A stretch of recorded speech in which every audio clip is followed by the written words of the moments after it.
First off, let me start off by saying my dad was never a supernatural, spiritual, or religious person. He always found the idea of ghosts and paranormal creatures like that extremely silly.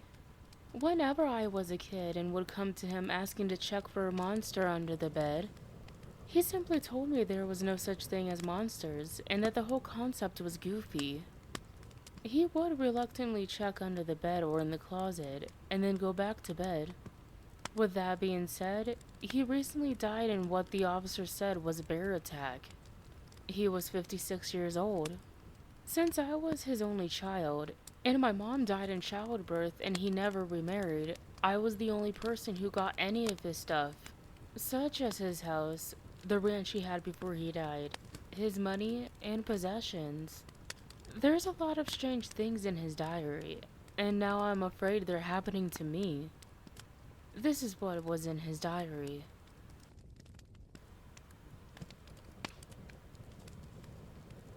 The main reason I got this diary is to log what's happening on the ranch. A lot of strange things have been happening recently. One of my cow's newborn calves went missing last week. I just figured a wolf had broken in, since the enclosure fence was short enough for a wolf to jump over with ease. But when I found the calf, there wasn't a single bite taken out of it. It looked like it had just passed on a few minutes ago. It had no signs of decay, but when I touched it, the body just folded in on itself. It was just skin, somehow perfectly preserved and positioned as if still on the body, despite being in the woods for at least a week. Who could, or even could do this? I'll try to keep the diary updated.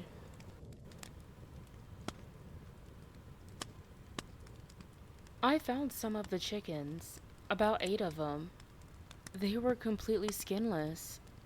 Their bodies were arranged in a circle that was around a carving in the dirt. It looked like stick totems from the movie Blair Witch, but it had antlers on its head.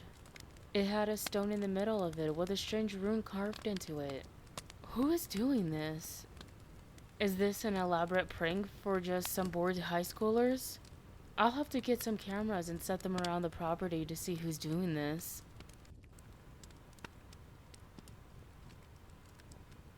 I got the camera set up last night. It was mostly normal for the most part. The cow was eating, drinking, my nightly duties, and the occasional buck landing on the lens. But at 1:30 a.m., I saw a silhouette. It was someone, but they appeared to be wearing a black cloak. It was impossibly tall, at least 8 feet. I watched them walk into the cattle enclosure.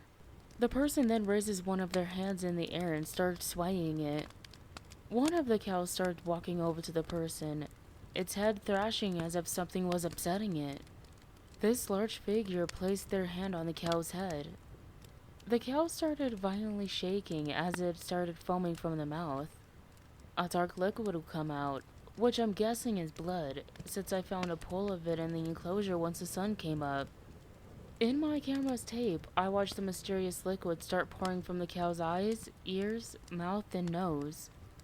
It then dropped dead, as the wood seemed to let out a loud, shrill scream.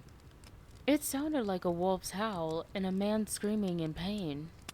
The person walked back into the woods. What's even stranger is how the cow's body was gone in the morning. How did they even lift that cow? How did that not wake me up? Is it even safe for me to stay here?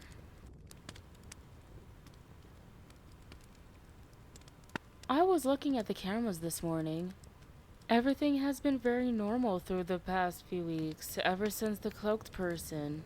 And I've been looking into it for the past few days, asked people online, and they've said that maybe it's some sort of cult. Whatever the hell a skinwalker is. Or a Wendigo. It's hard to believe, but after what I've seen, it definitely seems plausible. But that's not the point of this entry. This morning, after checking last night's camera feed, I saw something on the cameras. It was some sort of creature. It was on all fours, completely skinless, with large eyes that glowed in the dark. Its front paws looked like a clawed skeletal chimpan, and its back legs looked halfway between a human's and a dog's. It had a cow's head without skin, and it had antlers sticking from its head. As it wandered around the ranch, stood up on its back legs as it reached the cattle pen. It reached out its hand towards one of the calves, as it attempted to grab the calf and run off with it, but was scared by the motion sensor lights and ran, leaving long claw marks across the calf's back. I checked on the calf this morning after watching the camera feed, and the moment I stepped outside, I was hit with an extreme stench of rotting meat. It was so bad I almost threw up when I first stepped outside. I walked to the cattle pen, and the calf was dead, and it looked like it had been for weeks. It was dry and skeletal. Its eyes looked like they had been pecked out by birds, and the claw marks on its back looked like deep, infected cuts that were crusted with dry blood. I'm gonna try to stay up tonight to watch the cameras and run out there with my weapon to take down whatever that thing was if it shows up again.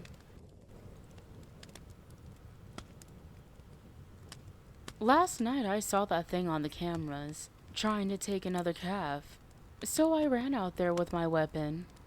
As I ran out, I was immediately hit with a mix of the smell of a rotting body and a sickeningly sweet scent like walking into a candy store. Now that I was up close, it looked like it had the head of a cow, but without skin. And it looked like its body was made mostly of skinless, stitched together chickens. And its legs looked like skinless cow legs. And its front legs had what looked like nubs forming in the shoulders. All of its body looked like it was stitched together from various body parts. The thing growled and snarled at me as I aimed at it, as I took a shot at its face, hitting it directly between the eyes as its head was replaced with a gory, mangled stump as it flopped down beside the fence. As I slumped down at the front door, sighing with relief, thinking it was all over, before the blood starting to flow back over to where its head was, slowly reforming back into the shape of its head as the flesh slowly formed back around it. I watched with horror before running back inside, shutting and locking the door.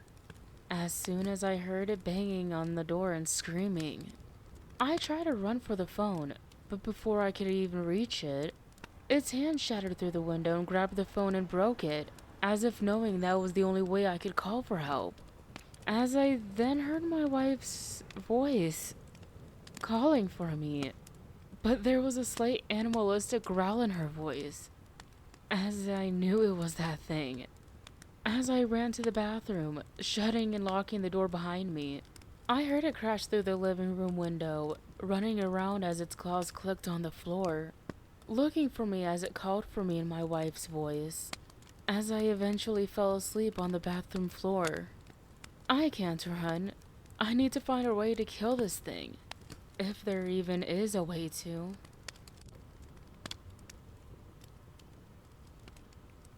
I haven't seen the creature my dad described yet, and I'm glad I haven't.